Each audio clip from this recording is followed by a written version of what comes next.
Okay, it says it's streaming, but I don't see it yet. What the hell? You are live. Oh, there we go. There it is. And someone suggested, instead of like starting the game right away, like share it on Facebook, Twitter, so forth. That way people go, oh hey, he's playing the game, I'm gonna jump in on the live stream and watch.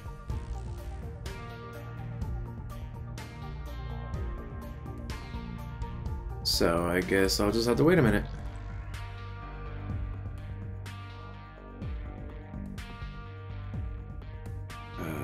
Let's see, post to you.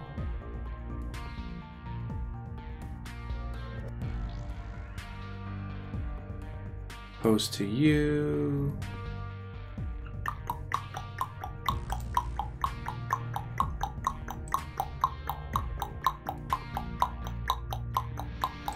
Yeah, that's the.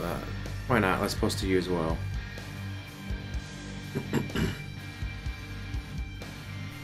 Ooh, just got someone. Sorry. Someone suggested that I should wait, no, at least a few minutes so other people can be like, oh, hey, dude's playing a game, let's check it out. So I'm gonna wait a minute or two. But until that happens, share on Twitter, share on Facebook, share on... what is that? Something looks Russian to me. Pinterest, LinkedIn, so forth. So let's see. Yeah, wait for like 2 minutes, 30 seconds, why not?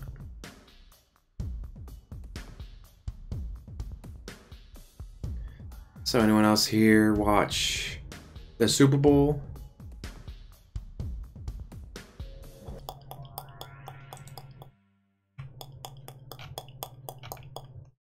Alright, oh wait, let's do this. Check on that. Yep, alright, it's showing. Alright, let's do this. In 5, 4, 3, 2, 1. We'll keep the window.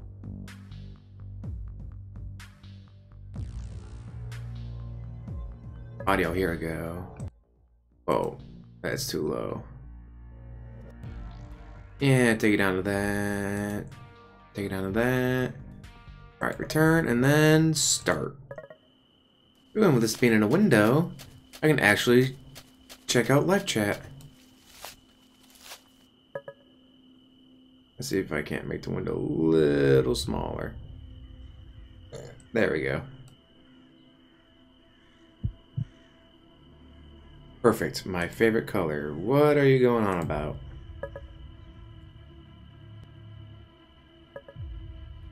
I've always loved red. It's different, brilliant, vibrant, unusual. A happy anomaly. Just like me. Dun dun dun! Insert dramatic background music here. Red isn't much for nature. Really only shows up in autumn. Yet even then, it's a dreary rust or nauseating cherry. And we just can't have that. Not when it deserves so much more. A whispering breeze filters through my thoughts, brushing against my skin with icy fingers. I allow myself a moment to pause, to relish, to admire, to welcome the fresh scent of freedom. This is what I live for. When I open my eyes, I spot a frail leaf dancing upon the backbone of the passing wind, afflicting the world with its appalling shade of asparagus. That's a weird word to use, but alright. I pluck it from its branch with the edges of my stained fingernails. Disgusting. How anyone could enjoy this color eludes me. A soft groan redirects my attention to my waiting masterpiece. It's lovely, really, spread across the ground, face contorted with fear, twitching cold fingers, clutching at empty air. Not my best work, unfortunately. The canvas died much quicker than I had originally expected, even when I tried to carve a bit slower. Well, no matter. Today it shall be a palette for my paint. Oh god, that's some gross sounding noise. Seriously, that's the noise you guys are gonna go with? Oh man. I make a quick work of my new palette's chest, ignoring the twitching of post-mortem reflexes from its mutilated kneecaps. Dude, that's kinda gross. But I guess we'll go with that. Let's see. The sweet color of red. I don't know how sweet that is, but alright. I prefer orange. True crimson, pure scarlet, slinks down its pallid abdomen, looking at the blossoming turf below. I dip my finger into the settling pool of blood. It's warm, sticky, like syrup, or settling gelatin. The sweet scent wafts to my nostrils. Ah, it smells of iron, of rust, of all things sharp and beautiful. Now, a new canvas. Let's see. On that, alright, we're good there. I check my surroundings, evaluating the surfaces and textures and sizes and shapes of every object in sight. None are quite so satisfactory as human skin, with its elasticity, its porous absorption, its innately warm tint. But a substitute is required. So a substitute I must find. God, what the fuck is this game about? Presently, I realize that I'm still holding that ice over leaf in my hand. Well, I suppose we'll have to do. In one bold, fluid stroke, I swept my paint across the leaf, the very essence of Van Gogh himself. Ah yes, dear Vincent, the man cut off his own ear to send a message when words just didn't suffice. Or that's actually a myth. I always admired his style. I take a moment to appreciate the leaf's newfound radiance before searching for a proper display. Something like this deserves to be exhibited. I hang my canvas back on its branch. That's better. Only there were more of this color in the world. What the hell? Oh. The unexpected interlude of my phone drives me out of my thoughts. The irritating thing just slows during the climax. Oui? Is it done? You're always in such a rush. Well? Oui, it's done. I was having a moment. That's more... There's more where that came from. You interrupted me, jackass. You're the one who wanted to know when it was finished. A thrill leaps through my veins as my lips pull into a tenuous smile. Well, is it? Same time, same place as usual. You know the drill. I nearly clap my hands, but master myself for one final word. Understood. I cut the transmission and eagerly withdraw a small bottle from within my jacket. Only one pill left, but no matter, I'll be getting more soon enough. I pop the final capsule into my mouth, puncturing its skin with my teeth and rolling the bitter jello in my tongue. Now this is life. As a wave of euphoria sweeps through me, I turn from my handiwork, strolling out of the meadow. Today's fun is over, but tomorrow will hold just as many pleasures. Mwahaha. Ma? Yamishimoto. Huh? I sexually pull my head forward, fix my eyes on the woman at the front of the classroom. Are you even listening? Such typical male. I had an instinctive smirk. Technically? Nah. I've always been found napping more appealing than relearning history that's been drilled into me since age 6. Not that I can actually say that. In all honesty, this teacher doesn't deserve that kind of callous response. Yes, ma'am. Perfect. Summarize the whole section we've been reviewing. Oh, fuck me. I glance at the touchscreen board mounted behind the teacher, quickly skimming over the graphics and typography hovering on its surface. History of Isamu, our glorious metropolis, beginning 2000 AD. Easy. Life was really boring for a while. We weren't in debt, weren't at war, and we're basically doing nothing interesting. The teacher's lips purse into a thin line as my classroom erupts into snickers. I feel the slightest tinge of regret and rein in my sarcasm. Then, in 2007, the Republicans fucked everything up and caused a worldwide financial crash. Japan was one of the countries most affected by this. Well, second to China, fuckers. And why might that be? Because we were dumb about who we partnered with. She taps her finger impatiently on her desk, her eyes narrowing into slits. Well, she asked me to summarize the chapter. She didn't ask me how. Anyway, our glorious government didn't handle the situation so hot, so we had a lovely depression with all-time highs of unemployment and crime. Good effort. Gold star. Teacher waves her hand as the class roars with laughter. Right, that's enough. I'll be needing to talk with you after class about your attitude, young man. Meh. In other news, grass is green. Elizabeth, perhaps you can salvage this explanation. She just... Oh, what'd I do? God, what did I hit? Oh my god, what did I do? She gestures a few seats to my right where my lavender-haired classmate sits, her spine as straight as a ruler. I feel a curdle of distaste in the pit of my stomach as I lounge against my chair. Of course, Elizabeth Oshiro, class valedictorian, school poster child, and the area's golden girl. Nap time. I settle my head in my arms as Elizabeth lifts to her feet, smiling warmly. Certainly.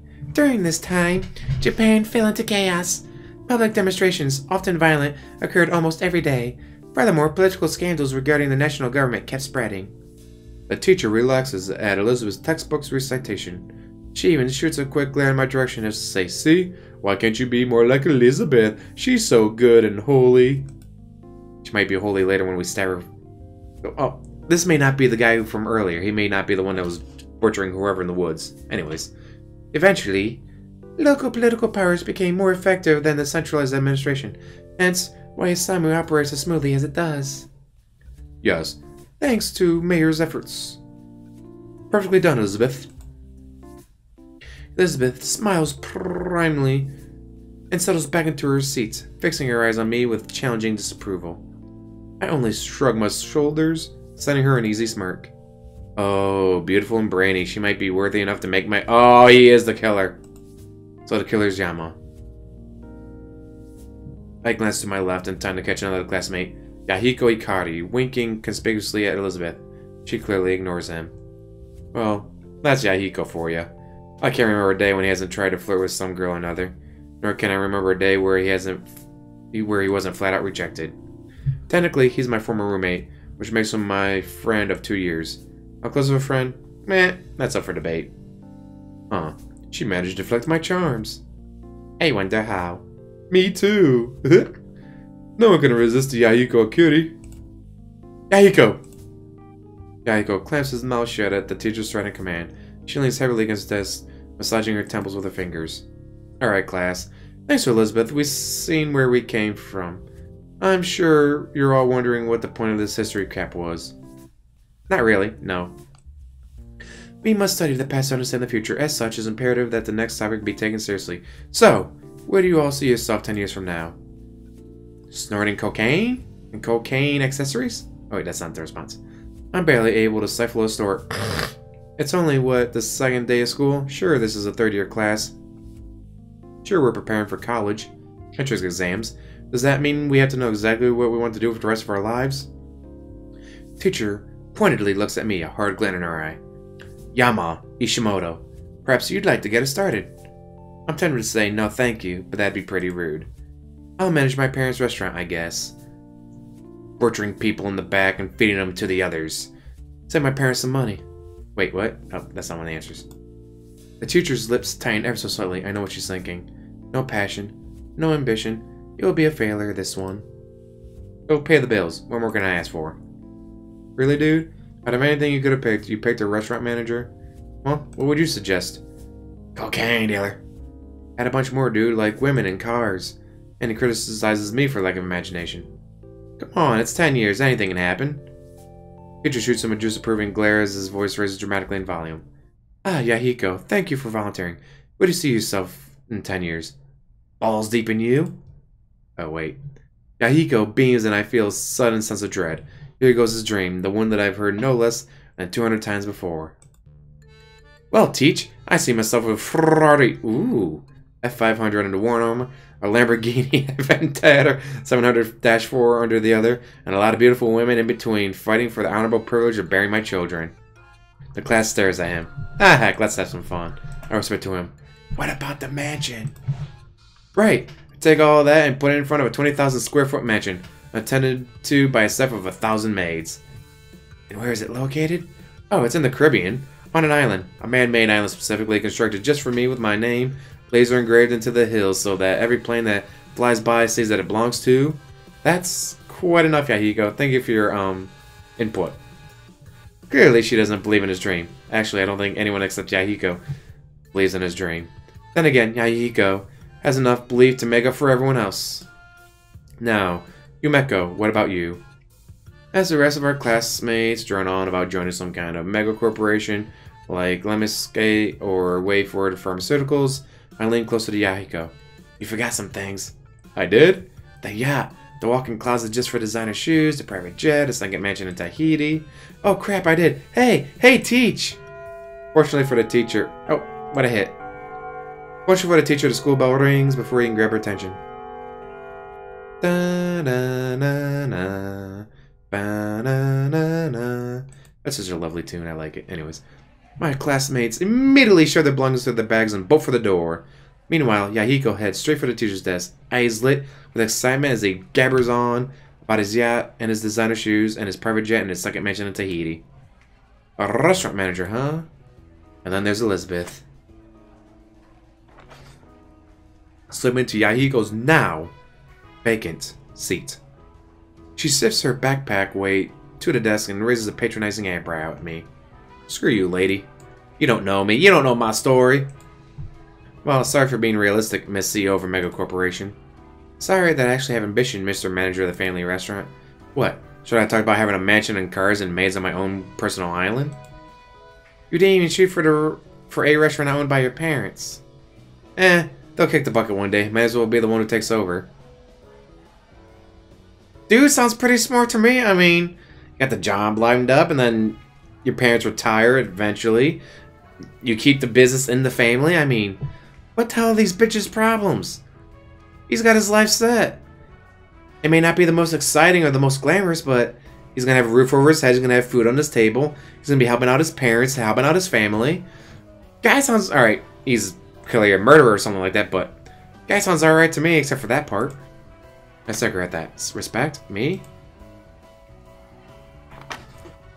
I flash her a bright, overly friendly smile. See you around, Lizzie. She fumes but forces herself to take a deep breath until her expression stills. Unfortunately, that was a pretty nice comeback. I'll give her that much. Beth, still up for lunch? Oh wait, ooh, what is this? No, you go away. Don't care. Right, back to the game. I ADD. Sorry, distracted easily. A student slides through the door with a warm smile and wave. I recognize her as a girl who's always with Elizabeth. Don't know much else about her. In the blink of an eye, Elizabeth's face softens into a friendly grin. I'll be right there. Yep. Just in case I wasn't clear enough, her hate is directed exclusively at me. She's this queen of angels to everyone else. Particularly this girl, who I guess is the closest thing she has to a friend. Well, Ishimoto, it's been quite a pleasure. I bet it has, baby. She lifts her chin and simply walks out of the room, nearly bumping into a startled Yahiko on the way out. As a train of second years, probably her groupies, pull her away, Yahiko slips in next to me. Why does she talk to you? Not me, the great Yahiko Akari. Maybe because there's a limit to how many brain cells she's willing to sacrifice for conversation? Beats me. She's been doing that for a while. She wants the D. Really? We were in the same class last year. Really? I'm not surprised that he just learned about this. Then again, to be fair, I don't talk to Yahiko much about my personal life. Yeah, something like that. It's not important. Yahiko evaluates me for a second with unusual stoic expression, but quickly shakes it off, his face melting into a grin. So, what do you think about my dream earlier? This again, on second thought, maybe we should have kept talking about Elizabeth. Same as the other 200 times you've told me. It hasn't been 200... Has it really? 203 to be exact. Huh. So that means you think it's amazing, right? Totally. I think it's the best dream in history and so original and realistic. Thanks, dude! I don't think you're aiming high enough. Huh? What should I add? Aim for the moon. He guesses the best idea ever. The poor soul. Forget Tahiti. A mansion? On the moon? With a laser. Gotta have a shark with a laser on its forehead on the moon with your laser. You to be the first, and probably the last. Just think about the possibilities. No one's ever set foot on the moon. Yes they have. Imagine how famous I'll be if I build a mansion there. Seriously? Either I stepped into the conversation at the wrong time or someone just came up with a really stupid idea. Enter Ruri Hayata, my friend of 10 years. Technically, she's a grade lower than me, but that doesn't stop us from hanging out. She's stuck with me through thick and thin. She probably knows me better than I know myself. Besides her stands Masato Kurogain, sorry. Hardy in both build and personality. If I describe him in one word, I'd use fire. Easily antagonized, hard to put out, and blazes every obstacle out of his way. Afternoon, little daisies. What's going on here? I'm gonna build a vacation home on the moon. Somehow, I can't say I'm surprised. I know, right? I'm brilliant. Think. First man on the moon and the first man to build a mansion on it. You're so bright, you're blinding me. What have you been telling him? That a giant leap for him is a small step for mankind. She has to think about it for a minute. But I'm rewarded with a smirk. Clever. I know. That's what I am. Look, if you kids are done yapping, Yam and I gotta head to the track. What? I didn't think Yama was going to join again this year. Of course he is, little lady. Why am I giving him a Texas accent? I don't know. This is news to me. It doesn't seem like a good idea considering he only went to one practice last year and ditched the rest. Well, he ain't ditching this year, ain't that right, man? Tells you what. Well, now that you mention it. What's that? You guys didn't even win last year. Masato? No need to make a big deal. Masato's eyes flare with instinctual need to prove the worthiness of the track.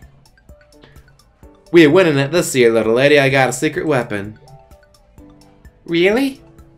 Masato's lights up at Ryu's apparent interest. See? We lost last year because we didn't have good names. This year, I've got a great one. He pauses for dramatic effect. Dun dun dun. Marvelous Masa!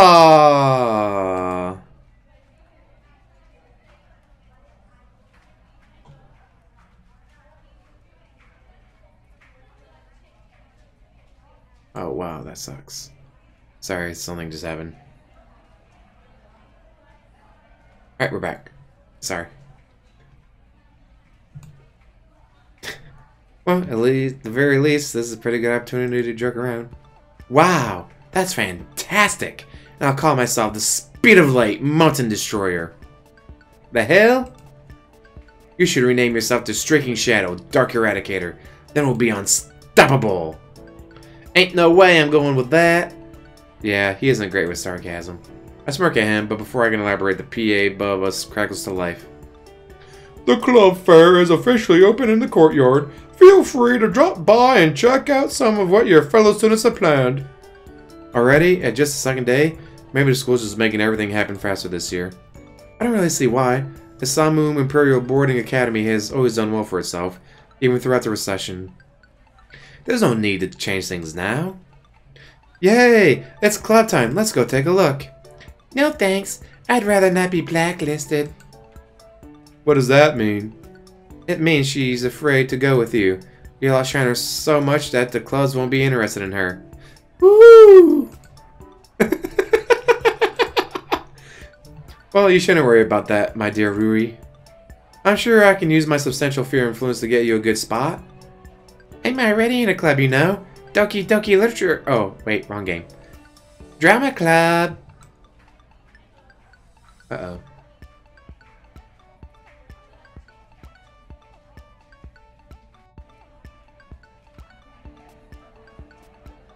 Uh-oh. Somebody is sick, so I am suggesting NyQuil.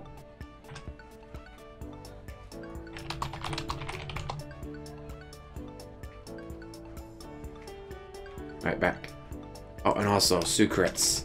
If you get sick, NyQuil and Sucrets. Oh, right. She's been in drama club since last year and somehow he's still forgotten. And what was Yama talking about? Nothing. Just acting like an idiot as usual. Well, you know what they say. Like attracts like. Rui elbows me sharply into Riz, but her lips are pulling up at the corners. They also say opposites attract. Yeah, and we know which one you are. She slaps me playfully in the arm as Masato and Yahiko watch with blank stares. Did I miss something? No more than you usually do. Yahiko frowns for a moment, but eventually shrugs her chains off. Well, I don't know about you guys, but I need to find myself a cloud to grace my innumerable talents. They're innumerable, alright. 0, I'm guessing. So without further ado, I bid thee farewell. Please tell— oh, he turns with a flourish of his hand, but Rui calls out after him. You know that we'll be there, right? Huh? Club Recruitment Day. All the clubs will be here, including track and drama. Oh. Well, see you there! Smell you later. He whisks out of the room. I like his dramatic flair. I like that. You're coming to the men track booth, right? Me? I'm track's poster child. In fact, I'd probably just scare away potential recruits. Don't think like that, partner. You can be a great asset, man. You're just gotta believe. Yeehaw! Why am I giving him something? I don't know. Shut up. AKA every movie theme ever. Ray Shane snickers, but Masato grabs my arm. Really, man? You coming? Surprised by his sudden intensity, contemplated for a moment. It doesn't take long. Sure, why not? Really, partner? Not like I have anything else better to do. Masato grins, releasing my arm. Good. I gotta go set up, but I'm expecting you there. Yeehaw. He dashes out of the room after a quick wave to Rui. She smiles back and promptly turns to me. Have you figured out why he wants you in track so badly? Because he wants to bend me over barrel and show me all 50 states. Oh, not a clue. Damn it, I like my answer better. She hesitates for a moment and glances around the room. You know, you could join drama club instead. It could be a valid excuse for Masato. I think he just asked why I joined a different club when I could have joined track. But still, I want you to join me. In drama. In the back. Help me with my cat. Oh, anyways. I think you'd really like it. Honestly, it sounds like it could be pretty fun. Rui seems to enjoy it. She often claims that it's just like when we played make-believe as kids. Make-believe is one of the few things I don't mind doing. But it's so much work. It's no more work than track, idiot. Besides, it could be really fun. Wink, wink. Nudge, nudge, hint, hint. Say no more, say no more. I'll take your word for it. She rolls her eyes and shoulders the bag. Well, fine, Mr. Grumpy Pants. Some of us have club booths to manage, so I'm gonna go get going. I'll go with you. We walk and step to the door almost into freedom, and then the strident voice of the teacher rips through the air. Yama! Ishimoto! Surely you didn't expect to escape so easily. Ah, yes, my attitude problem. I turn to Rui, suddenly pleading. Please! Please bail me out! Not a chance. This is gonna be funny as hell. What? What? It builds character. Hee hee. I have plenty of character. Come on, throw up a distraction for me. I throw in a shameless dose of puppy eyes. She only pokes my forehead, sticking her tongue out. You win some, you lose some. Just be glad it's with the teacher instead of the police. Yeah, probably a good idea. She darts off as I call falteringly after her. But at least the police wouldn't bore me to tears. What was that, young man? I turn to find a teacher hovering right behind me. Whoops. Nothing. Great weather we're having, huh? She doesn't seem amused. At this point? At what point? It's the second day of school. Unless she's referring to teaching me last year. Come to think of it, yeah, that's highly possible. It's clear that detention is doing nothing for your toxic behavior. Well, yeah, because I can nap in detention. Therefore, I've taken the liberty of recommending you for therapeutic mentorship, which will take place on campus at the discretion of our dorm manager. Requirements will be 1 hour, 5 days a week. The mentor will need to sign off on every visit. The what now? Are you scheduling brainwashing sessions for me? Excuse me? You might have other ideas, young man, but civility and respect are integral cornerstones of our modern society. If it does result in scrubbing away some of the arrogance of yours, then I say good riddance. Hope you had the time of your life. Wait, sorry. I'm shocked by this unusually passionate outburst from her. She slows her breath, shaking as she jabs a book and envelope at me. Take this. Mr. Ryota's office. You know where it is. A tiny pinch of the tension releases. Mr. Ryota's the mentor? Maybe this won't be so bad. I get the book once over. The cover is somber and 100% boring. Black letters proclaim, Primates of the 21st century, 100%, 100 plus correctional techniques to improve the mindset of any underdeveloped adolescent. Well, gee, I'm honored. Take it. I take it. Take it so hard. Oops. Goodbye, Yama Ishimoto. She flaunches out of the classroom, clearly fed up with my shenanigans. Someone says shenanigans, one more time I'm gonna pistol whip him. Hey, Farb, what's that restaurant I could go to? With all the stupid stuff on the walls? You mean shenanigans? Wordlessly, I turn and head down the corridor. Guess someone's a little touchy. Not that I can blame her. If I had a student like me, I'd hate him too. 1 second.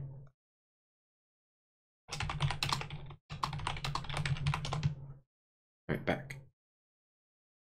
Oh no, mark girl's red, don't care, go away. And we're good. Alright, back.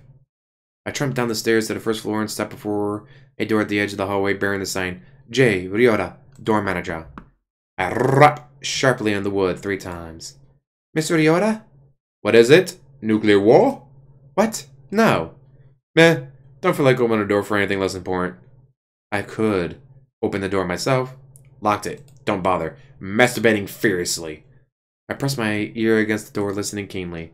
There it is. Action-packed orchestral strings. Just barely bleeding through the wood. Faint clang of swords on shields. He's watching Game of Thrones.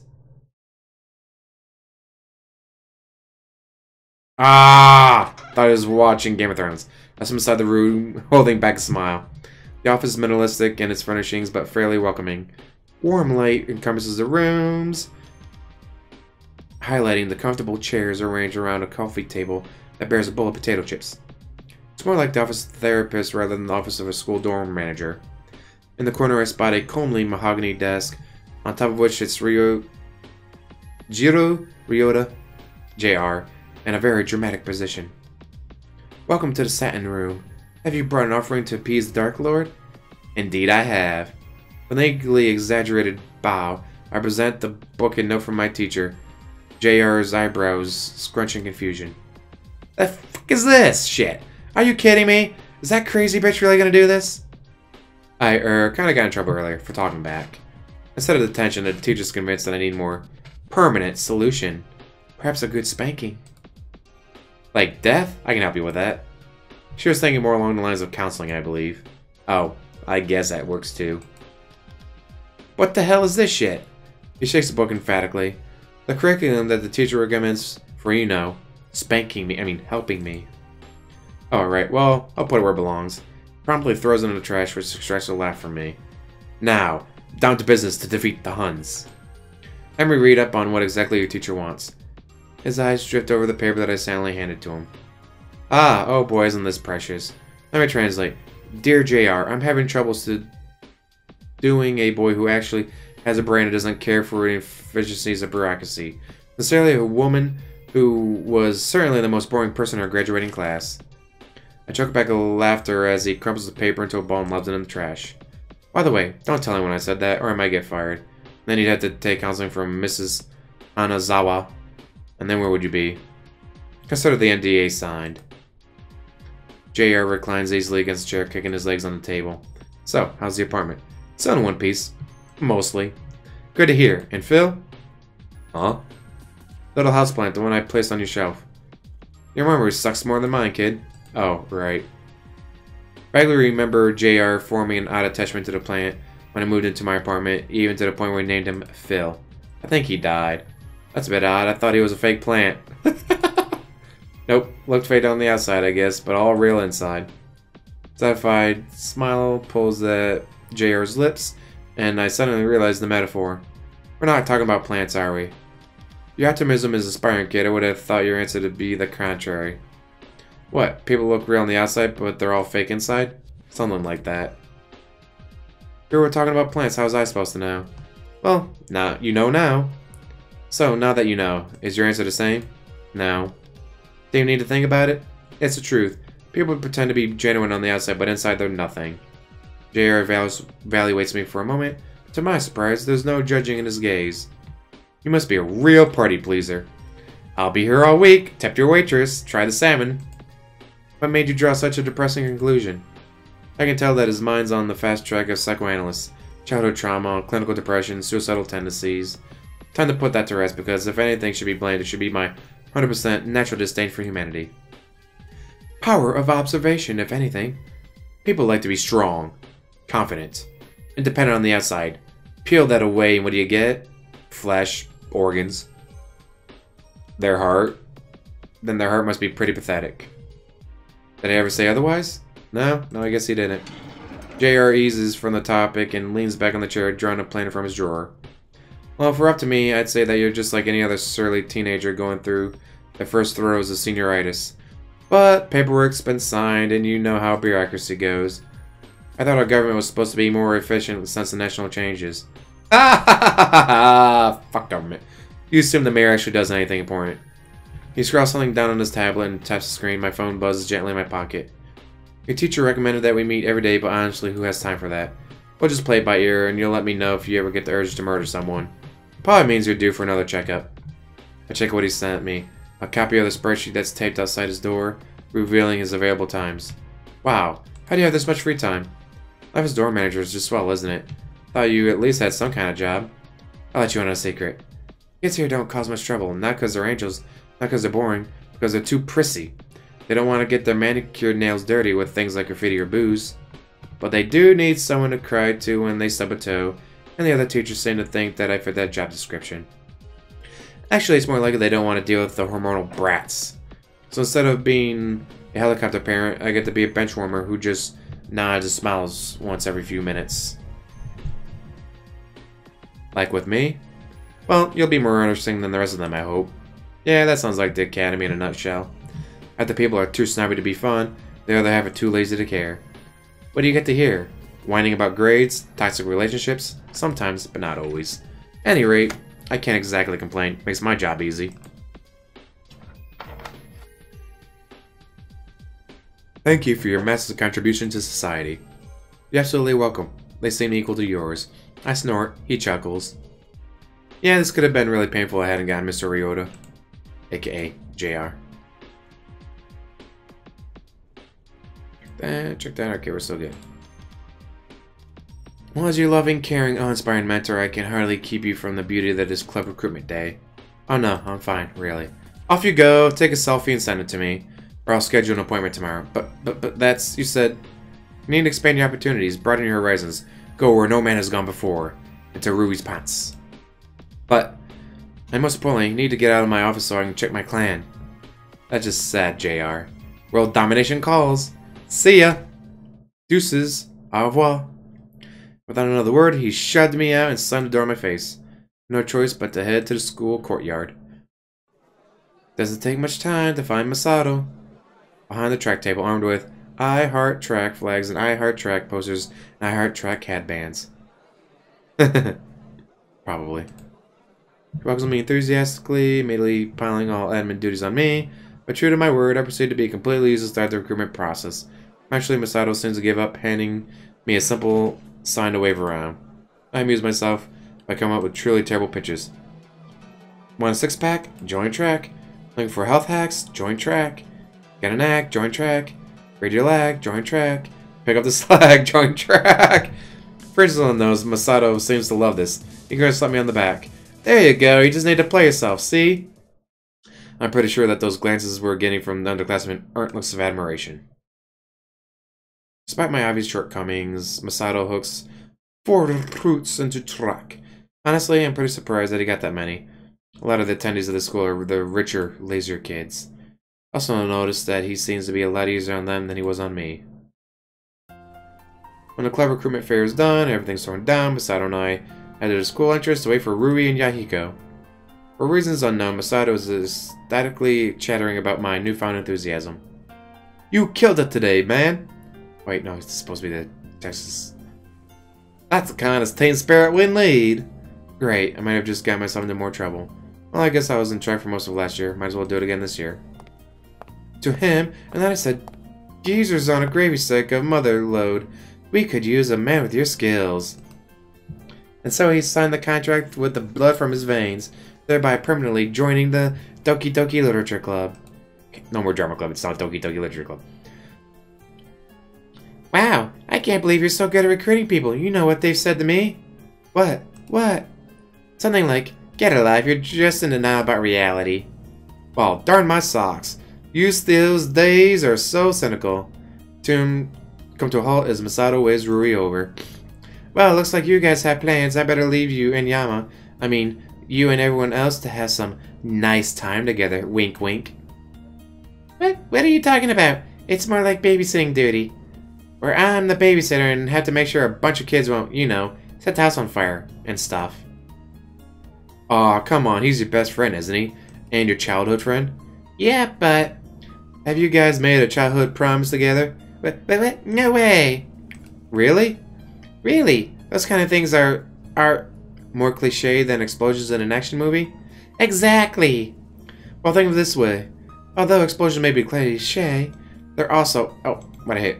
Also a staple. You can't have a proper action movie without explosions and gunshots and a hot babe to save. It's the same with life. You can't have a proper childhood friend without a proper childhood promise. I wince. Does she have to mention romance? Really? Oh look. There they are. Guess I better be going. Have fun storming the castle. Girl cheerfully skips away as Rui sprints to us for refuge. I try to smirk. Try for a smirk. Looks like you and Akira had a productive recruitment day. Akira Karube. Rui's best friend, current roommate, and self-appointed matchmaker. Hey, stop that. Also another person who I don't get along with, but let's be honest, do I get along with anyone? Akira was sure productive. I barely had any luck. I noticed that she's mastered herself surprisingly quickly. Well, I guess that 10 years of make-believe and drama club would do that to you. How do you guys do? Well, little lad, we got 4 new recruits. About 10 liters of fresh blood. 15 liters? Did you just pull that number out of your head, or is it actually legit? Real? Woman. Of course it's legit. Average weight's 55 kilograms. The average teenager has blood value of 7% of his or her total weight. We got ourselves 4 new recruits. Rui's eyes are already swimming as he raves on, seemingly unaware of the curious glances from the freshmen who've pegged him as a rough thug.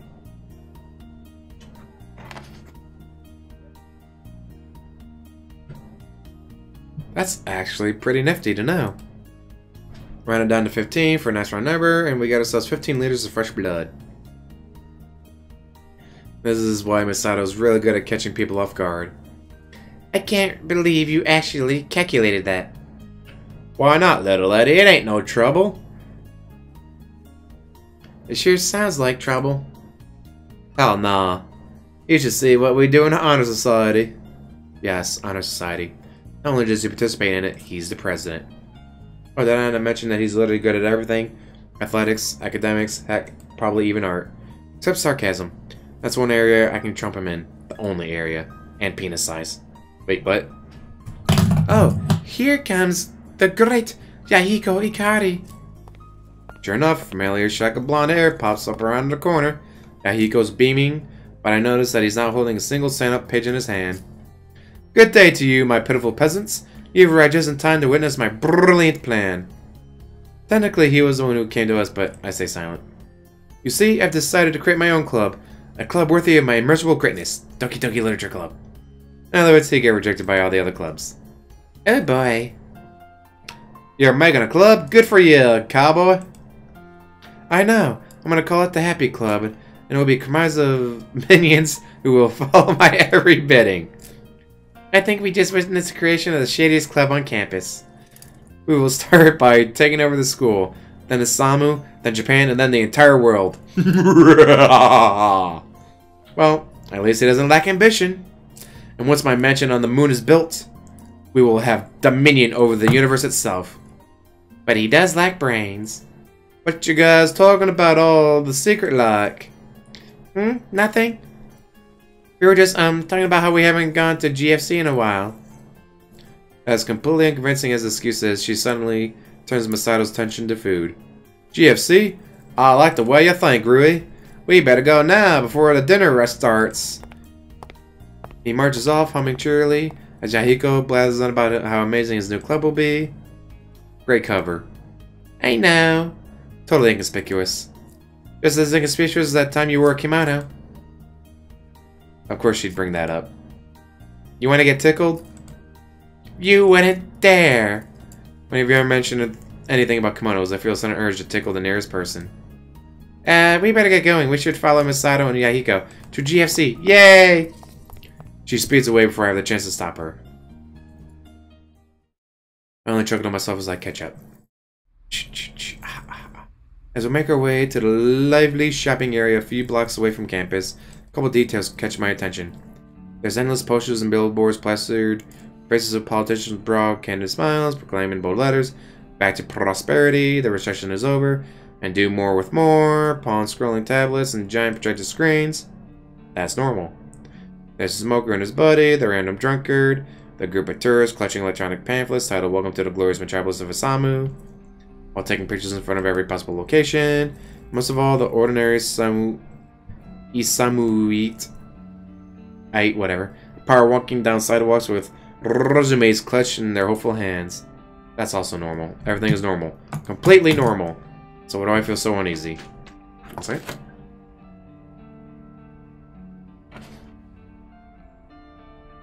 Maybe it's the skyscrapers. I've never liked them. They're too tall. And I always get the impression that they're watching me. Not like Guardians Z either. Not some malevolent force that's watching over the city. More like staring. Waiting. For the right moment to strike. Then there's the smog. That terrible musky pollution that sits on my skin like a coat of hard mud. Every breath is disgusting, but every breath is necessary. I hate this city. I really, really do. Fuck cities. Too bad. Oh, hey. Too bad there's nothing better. Not really. Too bad that Isamu has always been the best, if not only option. Pay attention, you idiot! I'm startled at my thoughts by Masato grabbing my arm and yanking me out of the street. Do you not see the red light? Red means stop, dumbass. And stop means your velocity reaches 0. You could have been run over by a truck. Despite myself, I'm touched by their concern. I'm fine, let's go. Eyeing me for a long moment, Yahiko shrugs and bounds for GFC's automatic doors, activating the motion sensor with a flourish. Ladies first. Lady? Where? Right here. She slaps a hand on my shoulder with a cherry grin. Ooh, good one. You mean Yama's been a girl all this time? Oh, heavens no, that'd be really awkward. Why, little lady? Let's go have some chicken. Boy, I'm so hungry. Fried chicken, She quickly skips some GFC, leaving Masato thoroughly bewildered. I don't get it. I don't get it. What's so awkward? It's me.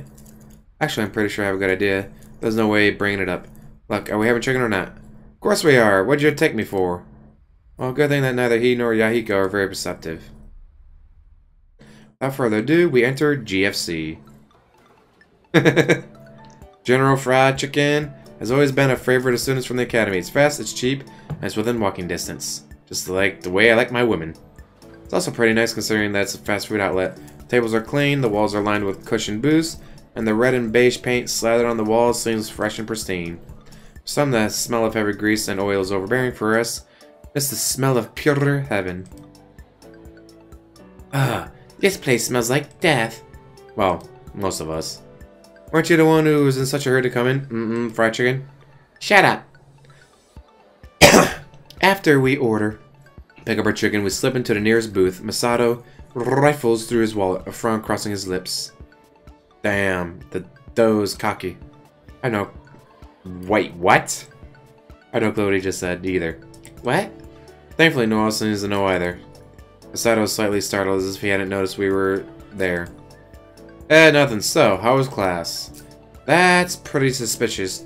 But we all decided to let it pass. We're nice like that. Pretty good, but I don't know anyone in my class. What? Are they giving you a hard time? But nothing like that. It's just, you know, you guys are a year older and Akira's in a different class this year. Bah. Too expensive. I'm sure you'll make some truckloads of friends. Yeah, you're almost as charming as me. Thanks, guys. Despite the cheery exchange, I noticed that there's a shadow to Rui's eyes. She definitely should have a lot of friends. She's likable, warm, fun, and talented, but for reasons unknown, she just spends most of her time with me, a useless cynic and a carrot, an optimist with a few screws loose. I've always wanted to ask why, but a small part of me is afraid that the moment I bring it up, she'll realize it and leave. No, I need to do this. It's the least I can do. Why don't you hang out with your classmates? The words come out a lot harsher than I intended, but Rui doesn't even seem to be offended. Her expression darkens, but it's one of anger, not hurt. I don't want to hang around with people like them. Why not? They're a bunch of fakes. All they do is judge me, or others in the class, or even one another. They're not outright mean, but I don't like it when people talk behind my back. And they pick on this shy girl in our class for no reason. It's stupid. You really hate them, don't you? Not really, but we don't get along. Excitedly at her chicken, the air feels somber and heavy. Hey, you know what we need? A competition. How about we go and rope ourselves some cattle? Dude, we're in Japan. In a city, there's no cattle. Now's not time to be bringing up competition, Masato. Actually, that's a good idea. Wait, what? She's never said that before. Generally because Masato's never come up with any good ideas. I'll have to sit this one out, or it won't even be a contest. So, you and me, Yama? No, thanks. You don't even know what it is. Fine, what is it? Who can eat the most triple S's in the shortest amount of time? No, thanks. Hey, the triple S hot wing is GFC's most infamous menu item. An order of abundantly spicy wings. I don't particularly feel like saving my mouth forever, thanks. Rui wants to watch. Kinky. I glanced at Rui. The spectacle of watching a competition does seem appealing to her. Probably because she can make fun of the stupidity of it all. Well, if you'll cheer up, Rui. Gosh, I need serious help. Fine, you're paying though. Never fear. The generous Hahiko Akari shall bestow you with the necessary funds. He shows some cash to Masato, who takes it with a nod of thanks. Boy, this will be fun. For me. Hee hee. I can't believe I'm actually doing this. Why not? You mean why wouldn't I want to participate in a competition that could potentially ruin my mouth and traumatize me forever? Yeah, exactly. Sometimes I wonder if he's trying to be this, well, stupid. Ah, yeah! Masato returns and slides 2 platters of triple S hot wings to the center of the table. Now remember, every good competition needs a good audience. Let me hear it for Team Kurogane. Woo! Hey, Rui, why ain't you cheering? Huh? I'm, in character as an audience member who's cheering for Yama. Pshaw, you and your drama club. Give it up for Team Ishimoto. Yay! Easily amused. Everyone in the restaurant drops to the sun stares at us. Upper in the ribs, feeling a flush creep up my cheeks. Stop that. What? I'm in character. Wink, wink. Sure you are. Alright, whatever. Let's get this competition started. Yeehaw! We lean forward, hands just a hair away from the tray, as Rui looks on with an expectant smile. 3, 2, go! Masato immediately starts shoveling hot wings in his mouth, but I take a few moments to gather myself before I take a bite. Chicken seems to explode in my mouth, sending streaks of fire down my tongue. I cough violently, gulp down some water. This is a terrible idea. Woohoo! You mustn't fail me, marvelous minion. Fuck you, dude. Oh, everyone's actually watching. Hey, you gotta cheer for Yama, or this isn't any fun. But now that I've noticed, it's kind of embarrassing. Gee, thanks. It's not like I'm doing this for you or anything. Grimacing, I shoved the remainder of the wing into my mouth and spit it out. The meat burns on my esophagus. And spit. Wait, what? Yeah, obviously he didn't spit it out. Come on! Yama needs his cheering squad. Rip, rip, ree! Kick him in the knee! Rip, rip, ras! Kick him in the other knee! Go Sato! Go Sato! It's your birthday! Masato spits out his bones on the platter. 3 wings down already, and I've just started my second. For some reason, that makes me feel unusually competitive. Woo! You got this. You're beating him. Ice cream, soda, banana split. We think your team's full of Shift to the left. Shift to the right. Stand up, sit down, fight, fight, fight. As she finishes her chant and quickly turns away to hide her embarrassment, I barely look through one more mouthful of fried chicken before giving up. There has to be another way. Yeah! 5th wing down, keep going. Koyama? My eyes land on the necklace packet sticking from beneath the chicken bucket. GFC hot sauce. While desperate times call for desperate measures. When Masato reaches for his 6th wing, I surgically rip the end of the hot sauce pack and squirt it over his platter. He only smirks at me. Ha! Gonna take more than a little ketchup to win. He bites triumphantly into the wind. Oh, that's not ketchup. He freezes. I swear that steam is coming out of his ears. It's GFC signature hot sauce. Ah! Ha ha ha ha ha! That's the sprint. Masato launches out of the booth and sprints for the soda machine. Wait. That was cheating! Just that's Bill Belichick. You're not cheating, you're not trying. Is it cheating if there weren't any rules in the first place? Either way, it was pretty dirty. Just the way I like it. Oh wait, no. Poor Masato. She looks pointedly at Masato, who's slowly dragging himself back into the booth while chugging a huge cup of water. Real slight tinge of get at his suffering, but Rui's obviously improved mood makes it worth it. This ain't the end. He keels over the table, somehow managing to continue drinking from his cup. Oh, that reminds me of the latest episode of What? You mean you haven't heard of Govermecture? Do you have to yell so loudly? Honestly, I'm surprised we haven't been kicked out for causing a public disturbance yet. But one cannot help but yell at the happiness of Govermecture. Okay, fine. What is it? It's this web series that a couple of my hallmates made, remember? Over the summer? Oh yeah, I saw you running around wearing a long blonde wig or something. Great. That's a mental image I'm not getting out of my head anytime soon. Yeah, it's about the President of the United States. Well, it's called Asirima in our web series. Isn't that clever? Oh, ha ha ha. America backwards. Finding other politicians to defend his country. So it's a political timer? No way, dude. That's boring. They battle out in giant robots. The president's red, white, and blue. It even has an eagle motif and everything. That sounds like the stupidest thing I've ever heard. Obviously, you've never heard of Trump. That sounds like the coolest thing I've ever heard. Is he for real? Of course, I'm headlining the main event on the President's Aid. If you're the President's Aid, you're a side character. You're not the lead. Huh? Really? Well, for one, I'm proud of you. You finally found your calling, being a background character. Ladies and gentlemen, meet the physical manifestation of saying ignorance is bliss. Episodes are all up on the website. Just search the title Govermecture, Mesher, whatever, and you're all set. We'll have to check it out. Are you serious? How? I also want to know how to visually badmouth him. I can't decide whether to be offended or be impressed. Why not both? Hey, you two listening? Sorry, what? Nah, I was just saying that I gotta go back. Briefly check my phone, 6:10 p.m. Almost Masato's curfew. Yeah, he has this thing where he goes to bed at 9:30 sharp every night.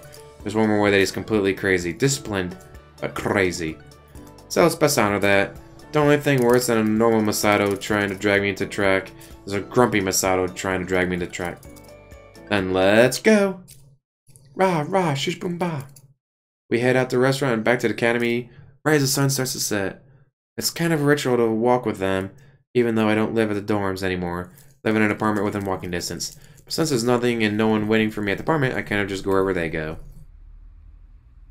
I've been playing this for almost an hour and nothing's happened. What the hell? Except for that beginning. Maybe it's because the summers are full, but we're completely silent on the way back. It's a comfortable silence, but still silence, and that means thinking. Overthinking, unfortunately. I almost jump as I see a group of 3 policemen race by on opposite sides of the street. Approaching sirens, piercing the air with their incessant wailing. Direct attention to... Oh no! Whoa. A wave of nausea waves over me. The front of a city bus is crumbled against the back of a pickup truck. Thin trails of smoke mixed with the pungent smell of burnt rubber and scrapped metal. The scene is surrounded by a unit of police cars and a fire truck, along with a crowd of shaken people along the sidewalk. How awful. Let's look like they're all okay. We can't do anything about it. Let's go. Masato and Yahiko nod hesitantly, but Ruri only stares thoughtfully at me. I stare at her. We lose each other in our eyes. I lean closer. She leans closer to me. Our lips getting closer to each other before accidentally burp right in her face, and then she punches me in the face.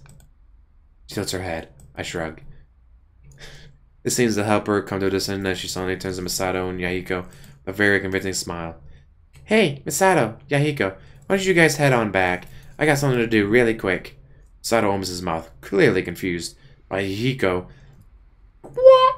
Right to the throat. And shakes his head over ever so slightly. What? Say, we better get back for your curfew. Hold your horses, I was just gonna ask the little lady. Come along, peasant. Your king commands it. With a final wave, Yahiko drags Misato down the street. Rui turns her attention to me. I'm inviting myself over for some meow, meow, meow. Gee, thanks. That's what friends are for. Despite the smirk on her face, I catch her glancing at the ruined bus. Can't find it in me to argue with her. Sure, I guess. We switch our route to a different street, remaining silent as we pass by 3 more police officers. We reach Myriad Apartments without much difficulty. It's a pretty decent place at a low price. A lot of academy students are known to live here due to its close proximity to the campus. Do a lot of students live here? Yeah, why? Well, what if someone sees us? I don't want them to get the wrong idea. I feel a little uneasy as I remove my shoes. Judging from the blush on her face, it's less that she's worried about her ruined reputation and more that she's trying to cover up certain feelings. Feelings that I'm not ready to deal with. Dude, really? Don't worry, I'm sure they just think you're one of my guy friends. I don't even look like a boy. Hey, don't assume your own gender. I only smirk at her as I flop on the sofa. This is the place I know as home, sweet home. Simple furniture, random pieces of clothing here and there, and a basic kitchen crammed in the corner. That's me in the corner. That's me in the spotlight, losing my religion. Not too fancy, not too shabby in the slightest. Comfortable. Rui doesn't seem to feel the same way. She gives everything a disapproving look as she proceeds through the apartment. I think this place has gotten messier. So sue me. Can I actually? No. She looks over me for a moment and something in her expression shifts. So, that bus. I slide noisily and close my eyes. Can we talk about something else? You hungry? Huh? I can make some omelets. Isn't that a breakfast food? Instead of replying, I just hear the rhythmic patter of footsteps against the carpet. Just a few minutes, there's a clack-clack of a knife against a chopping board. The gentle sizzle of oil in a frying pan and the tick-tick-tack of chopsticks whipping against a bowl of eggs. A heavenly aroma rises in the air. Rui? At the lack of response, I open my eyes. It takes a little effort, but I manage to pull myself up and head to the kitchen. Rui! I stop short. Rui zeroed in on the stove, sprinkling ham and cheese over a bubbling layer of egg, and humming a catchy little tune. The apron tied around her waist should be way too big for her, but somehow it looks perfect. Wait, this is Rui Hayata. Get a grip, Yama. Get a grip. No, it's too late. Welcome home, honey. You must be starving. I prepared dinner just for you. Uh-oh. Wow, I'm so lucky for marrying such a wonderful woman, not to mention adorable. Oh, sweetie, I'm the lucky one. Look at your chiseled jaw, your beautiful eyes. I'm not the one who's a work of art, baby. Hee hee. Well, why don't you have a seat, Pumpkin? Dinner is almost served. I simply can't wait to taste your delicious food, Angel. What would you prefer, darling? Dinner, a bath, or me? Oh, sugar, we both know the answer to that question. In that case, love, the first course will be... Your lips? My fist! I immediately jerked back to reality, the terrible vision dissipating into thin air. Well, that escalated quickly. Don't even want to know what would bring about such a terrible image to my mind. Rui and me married, I shut her on the inside. Not that she's, well, bad or anything. We understand each other more than anyone else. But then we'd have to be in a romantic relationship, and romance in high school is just... Well, we could end up losing our friendship entirely, which would suck. And is 99.99999999999% likely given my great luck. Alright, what am I even thinking about? Back to reality. What are you making? Omelets, like I said, jackass. Now if you ever listen to me instead of just ignoring me all the time. Are you sure? She nudged me in the side, but she's smiling. Plate, please. Huh? Plate! Idiot! Yeah, your majesty. We keep things light and teasing as I reach into a cabinet and pass a plate to Rui. She freezes slightly when my shoulder brushes against hers, but I pretend not to notice. Just what the doctor ordered, one premium plate, imported directly from the mystical land of Denmark. I graciously accept this offering, O humble servant. May there be lasting peace between our countries. She dexterously slides the omelet onto the plate in one fluid motion, dipping into a slight curtsy as I dig in. Delectable flavored mozzarella. Ooh, that sounds good. Cheddar, ham, and mushrooms explode in my mouth. Am I in heaven? Ruri beams proudly. That good? As if an angel made it herself. Oh wait, one did. Sometimes I swear that there's someone else in this head of mine. It's delicious. The genuine heart-rending smile that spreads across the faces makes my stomach sink.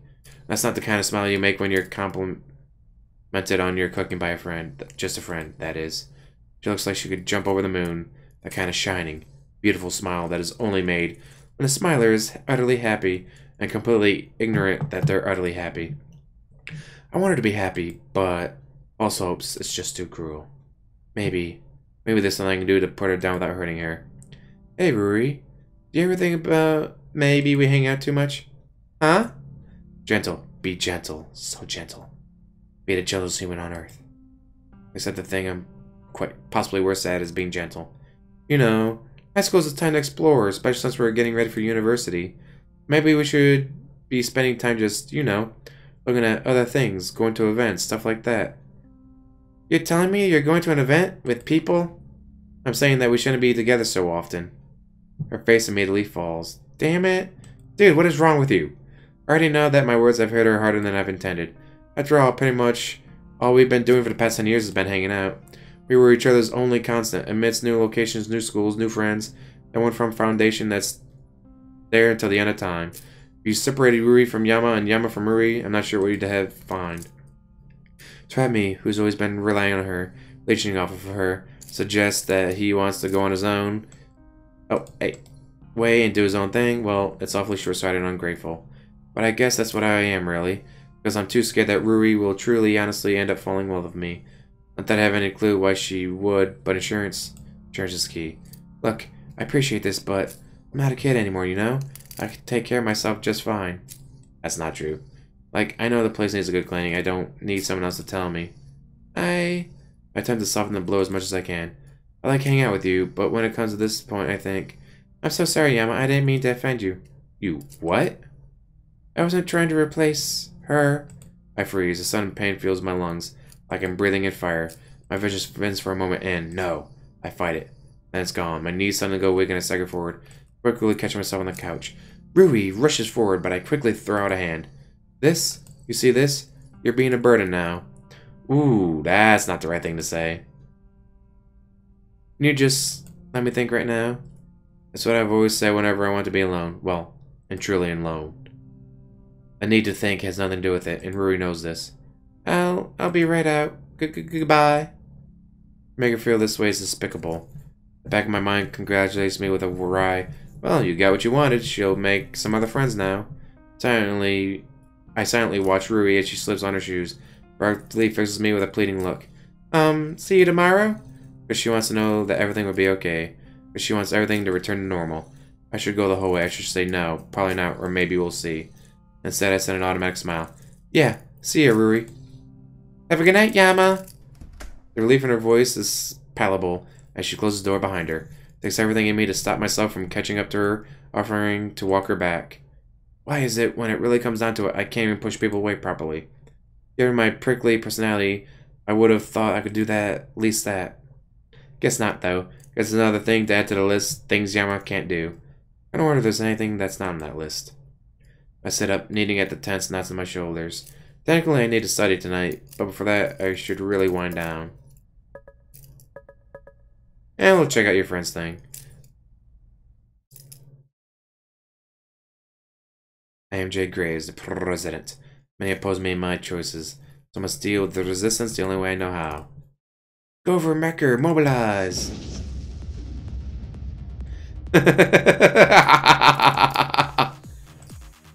robot lights up and strikes a pose with notably tricky movements as if animated by stop motion. Beginnings of an admittedly catchy opening song are abruptly cut short with sudden chanting. Give us say X, President San. We want X, President San.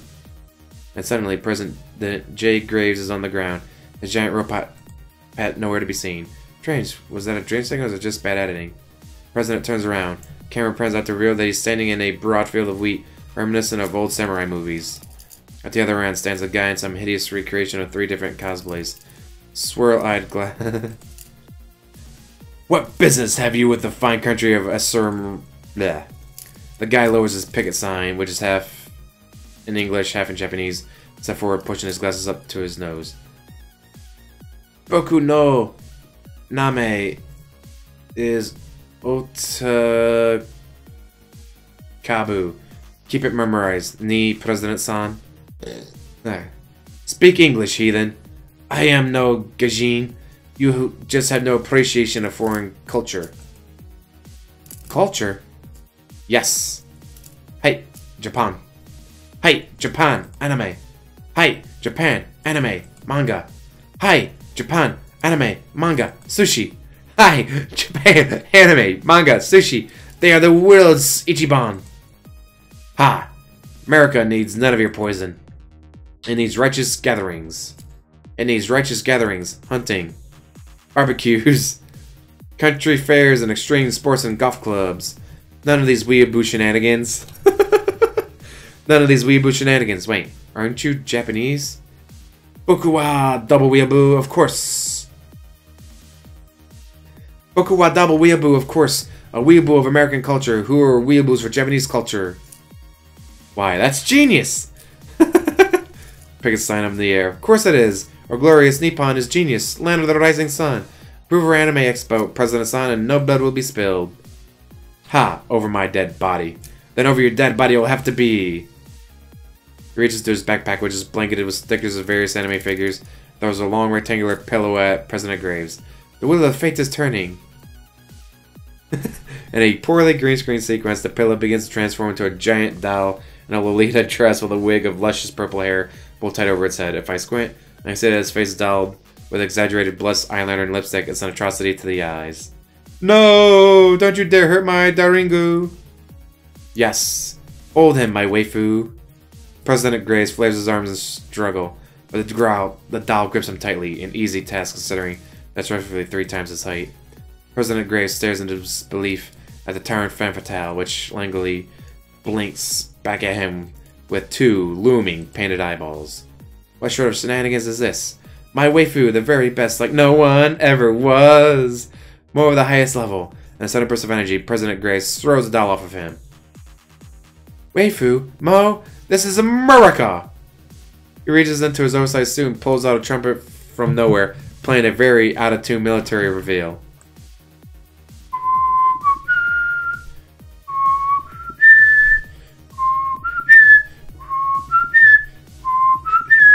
They, the people, need no waifu. They need a true American hero. Captain America, mobilize! The field backdrop crumbles to pieces as a teenage boy in a skin-tight wetsuit bursts onto the scene, swinging a pizza pan spray painted in red, white, and blue. Checking behind him is the president's mech in all of its red, white, and blue with an eagle motif glory, still animated in awkward stop motion. For liberty and freedom of speech! He leaps into President Gray's mech. Why isn't the president using it himself? And promptly pulverizes the waifu into the ground. Then he suddenly stops, one fist of the mech still raised high in the air. Wait, America has freedom of speech, shouldn't Otakabu be able to hold an anime Why are you thinking? Public school should have whipped you by now! Oh, right. With a casual shrug, the mech hoists Otakabu over its head, spins him around a handful of times, and hurls him upwards. Otakabu is blasting off again! He disappears with a twinkle in the distant sky. President Graves nods, triumphantly clapping his dismounting Captain America on the back with a steady hand. Good night, America. May you sleep in peace. His phone gives a gentle trill as the credits begins to roll. Hello? Hey, girlfriend. You need to, totally get over here. There's, this big meeting and, people want you. Thank you, assistant. Farewell. Bye-bye. The phone clicks, shutting. Wait, was that Yahiko's voice? He did say that he was the president's aide. I'm never gonna let him live this down. Well, it's time to study. I dig through my backpack and crack open a few books. This will probably be really intense with the entrance exam coming up and all. Might as well do a little work. It'll be more of a pain to deal with nagging teachers than the work itself. After grossing myself for some time, I checked the clock. It's 11. Good enough. Actually, it's almost 2:30. Maybe I should just apologize to Rui tomorrow I judge myself in our friendship. Everything go back to normal. Selfish of me, again, but maybe this time I should just be selfish. And bend her over a barrel, show her 50 states. Why is it so bright outside? What the? Why is it already 8:30? I leap to my feet, scrambling to pull my clothes on and tear out the door. Someone forgot to set their alarm. It's kind of a weird thing. I'm not even a good student. In fact, pretty much every teacher's nightmare. Being in a rush to get to school isn't like me. Maybe it's because there's a difference between choosing to ditch and ditching by accident. One is your conscious decision, the other is not. Highly descriptive, I know. I'm told that my essays are a joy to read. By the time I actually enter the classroom, it's already 8:42 a.m. Teacher glances at me from his periphery, but surprisingly enough, he doesn't try to humiliate me. In fact, he doesn't make a single comment, as if I wasn't late at all. Miss, on the other hand, is wearing a permanent glare as I step into my seat. She keeps her mouth shut, but her face radiates with disapproval. Yahiko nudges my foot and gestures frantically. Dude! His voice fits in a hurried manner. I lean over to hear what he has to say. What?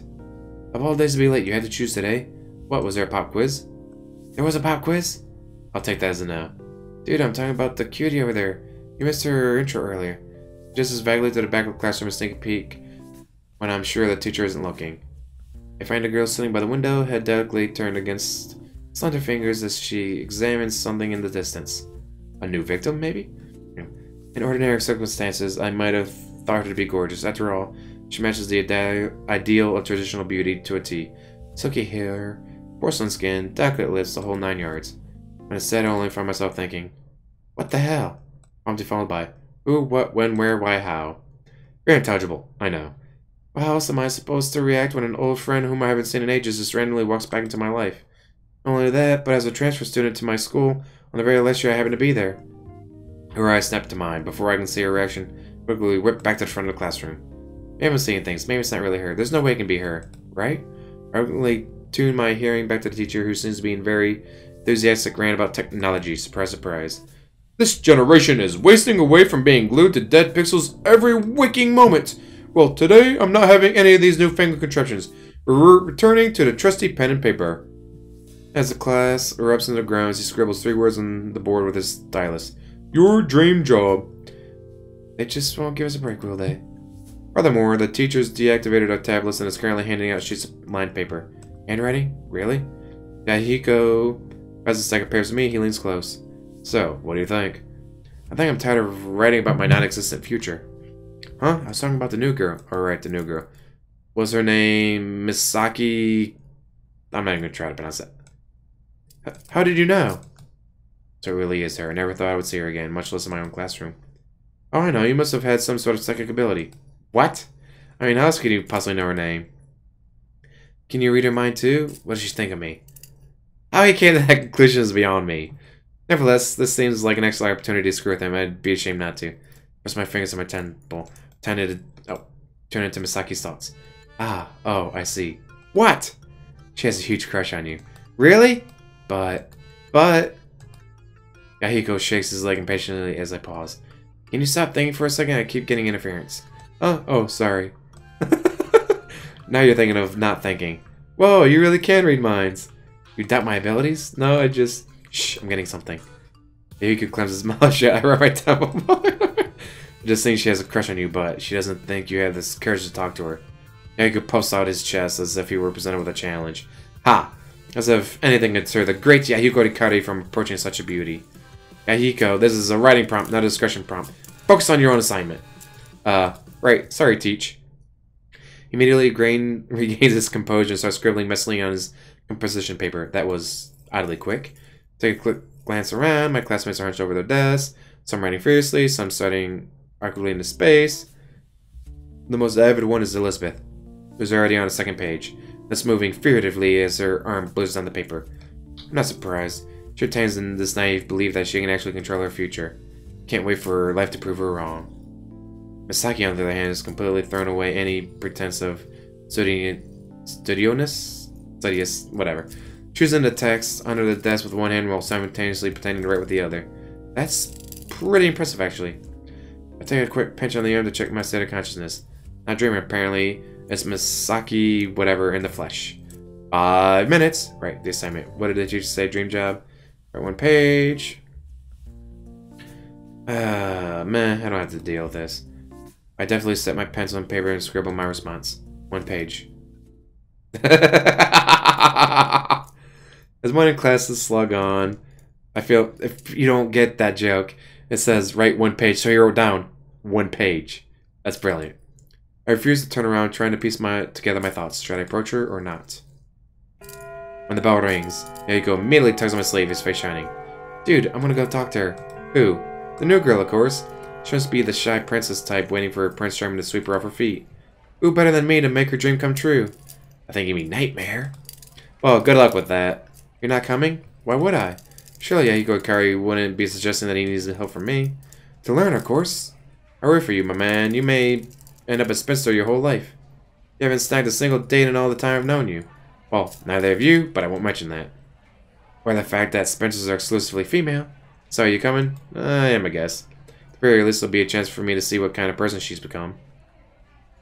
Yahiko swaggers over to the side of Misaki's desk, expertly raising a single eyebrow as he flips his hair out of his face. Why, hello there. I brace myself for a slap or a headlock in response. But Misaki only tilts her head quietly to the side, regarding him with a single arched up brow.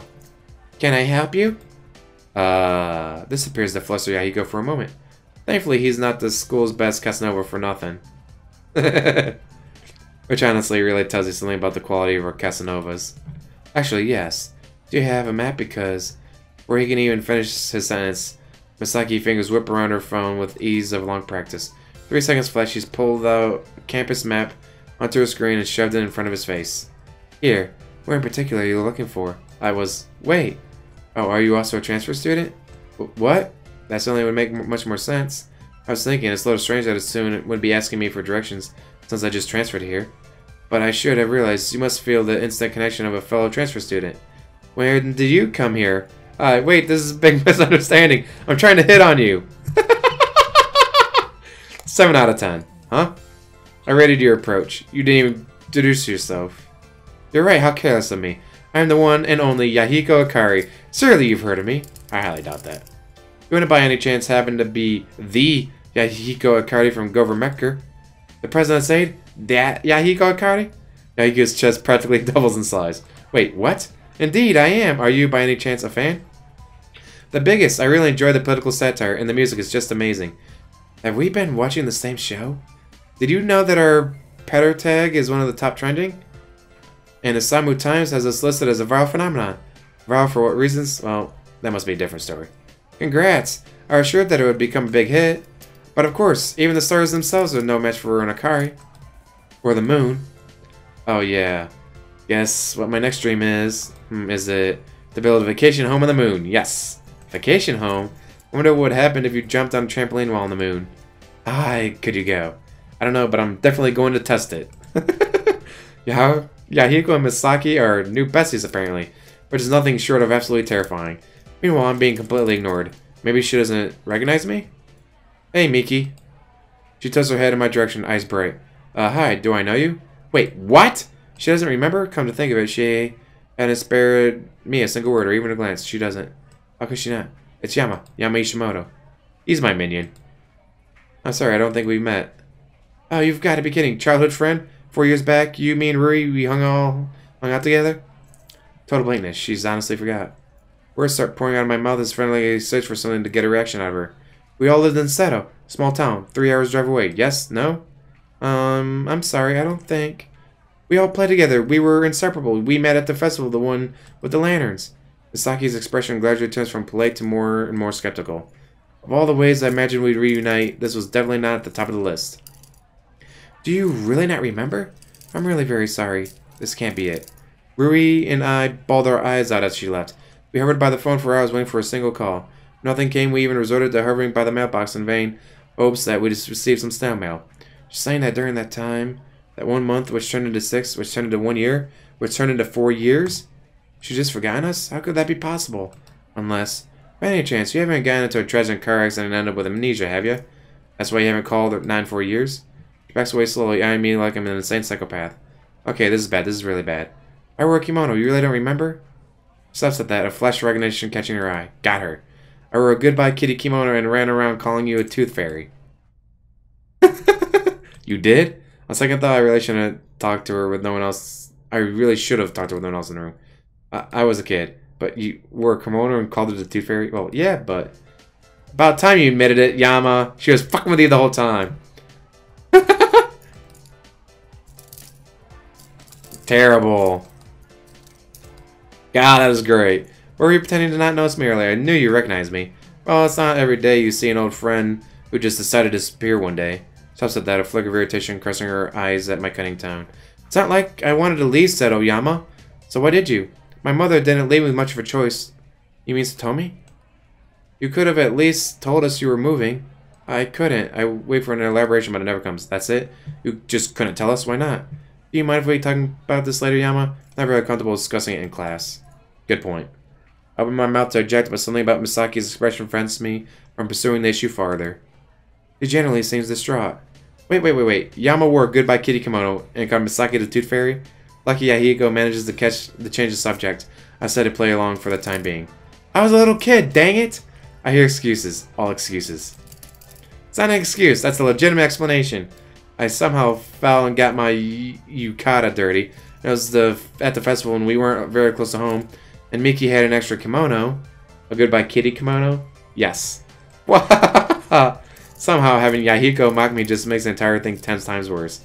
I guess have a pleading, half-indigent glare at Misaki, only shrugs in response. It isn't my fault you enjoy cross-dressing. I don't. I do. If only I had patter at the time, I would have taken a photo. Wait, so what's this patter you keep mentioning? Judging by the reaction I'm getting, I've just committed a huge faux pas. You don't know what patter is? Where have you been living your whole life? Under a rock? Well, technically, that's what my name would imply. What?